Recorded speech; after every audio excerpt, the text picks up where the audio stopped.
Many people worry that AI like ChatGPT is doing too much of our work, but is just a smart assistant when used in balance. Today we'll see how ChatGPT can help you build a Python web scraper with proxies. Let's get started. Firstly, prepare your environment. You'll need a code editor like Visual Studio Code with a Python extension, and the latest version of Python with the libraries request and beautiful sub4.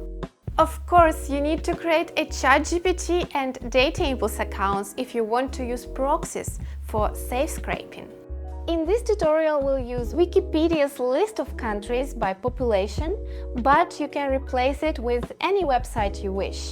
And remember, always check a site's terms of service before scraping. Start by inspecting the target page and finding the elements you want to scrape. Copy their CSS selectors. Then, create a detailed prompt for ChatGPT, including the URL, selectors, libraries, and DI proxies. Paste it into ChatGPT to get your scraping script.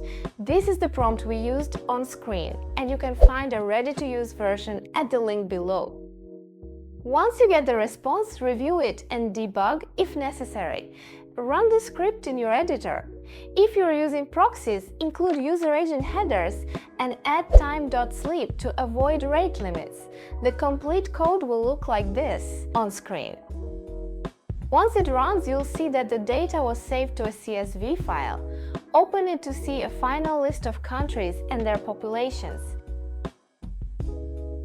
And your scraper is working. With its advantages, AI like ChatGPT has a strong future in web scraping.